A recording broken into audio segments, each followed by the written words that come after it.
उड़ान भरते दतिया की शायद यही लाचारी है, आज मेरी तो कल तेरी बारी है।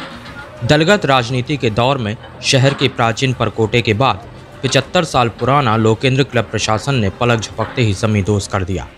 सिविल लाइन क्षेत्र में मुख्य सड़क से लगभग 50 फुट अंदर हाई स्कूल के सामने बने लोकेंद्र क्लब का निर्माण तत्कालीन शासक गोविंद सिंह के समय दतिया के दीवान ऐनुद्दीन ने सन 1944 के दशक में सिविल लाइन का निर्माण कराया था। उसी वक्त लोकेंद्र क्लब का भी निर्माण कराया गया था। इतिहासकारों की माने तो प्राचीन समय में निर्मित कराए गए भवनों में लोकेंद्र क्लब सबसे सुंदर भवन था, क्योंकि दतिया के महाराज को श्री लोकेंद्र टाइटल दिया गया था। आज कलेक्टर महोदय और एसपी साहब के निर्देशन में 3 जगह पुलिस नगरपालिका प्रशासन ने मिलकर कार्रवाई की है।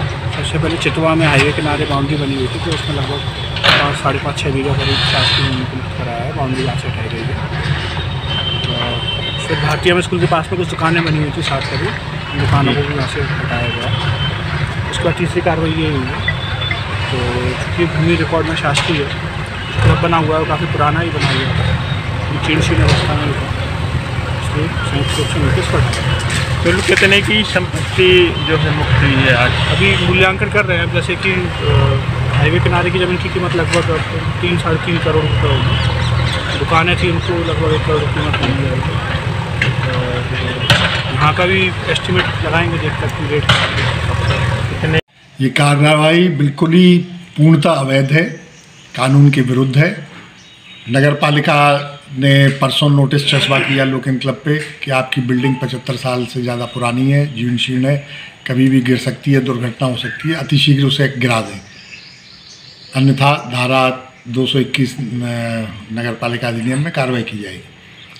तो इसका मतलब क्या है? इसका मतलब ये है कि वो हमें प्रदर्शन में मानते हैं, हमको मार की गई है संचालक लोकेंद्र क्लब, और 75 साल पुरानी है। इसका मतलब कोई नया अतिक्रमण तो नहीं है।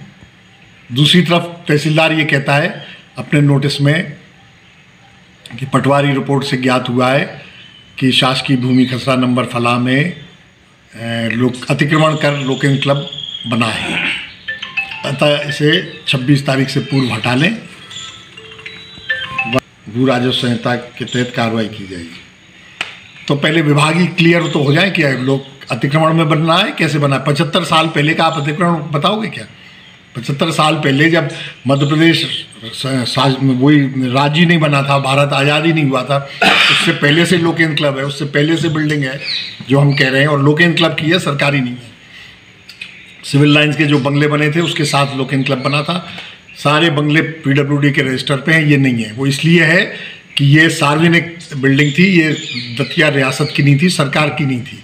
बाकी बंगले सरकारी बने थे, और ये लोकेंद्र क्लब की बिल्डिंग बनी थी। ये चंदा होके पब्लिक में से चंदा करके बनाई गई थी, पब्लिक के लिए बनाई गई थी, और एक सोसाइटी बनाई गई थी, सोसाइटी संचालन करती थी। उस जमाने में रजिस्ट्रेशन नहीं होता था, इसलिए इसका विधान अनरजिस्टर्ड था। 1990 में जब मुझे सब लोगों ने अध्यक्ष बनाया, तब सबने मुझसे कहा कि रजिस्टर्ड विधान होना चाहिए, तो मैंने रजिस्टर करवाया। जब से रजिस्टर्ड विधान है, मेरी निजी संपत्ति नहीं है, सरकार की भी नहीं है, लोकेंद्र क्लब की है। नगर पालिका के स्वामित्व रजिस्टर में लोकेंद्र क्लब लिखा हुआ है। लोकेंद्र क्लब का बिजली कनेक्शन है, पहले landline phone connection Lokendra club का था।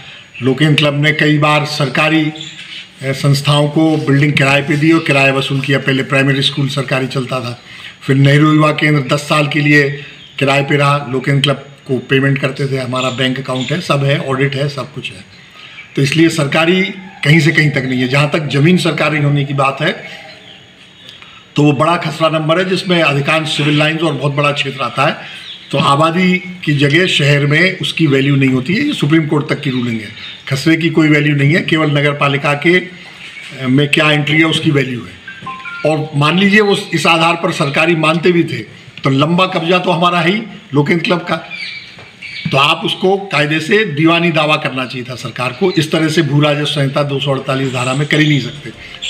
ज्ञात रहे कि लोकेंद्र क्लब में वर्तमान में ऐतिहासिक बिलियर्ड्स टेबल रखी हुई है, जिसकी कीमत लाखों रुपए में है। इस तरह प्राचीन दर के बाद ऐतिहासिक धरोहर लोकेंद्र क्लब का इतिहास खत्म हो गया। जमींदोज लोकेंद्र क्लब का मलबा अपनी बेबसी पर आंसू बहा रहा है। वहीं राजगढ़ चौराहे से लेकर सिविल लाइन इलाके में करोड़ों रुपए की सरकारी ज़मीनों पर बनी भव्य इमारतें प्रशासन के सौतेले व्यवहार पर खिलखिलाकर अट्टहास कर रही हैं। असहाय बेबस जनता की फिर यही लाचारी है। उड़ान भरते दतिया में अब किसकी बारी है। दतिया से प्रशांत श्रीवास्तव की report, Bundelkhand today news, Jhansi.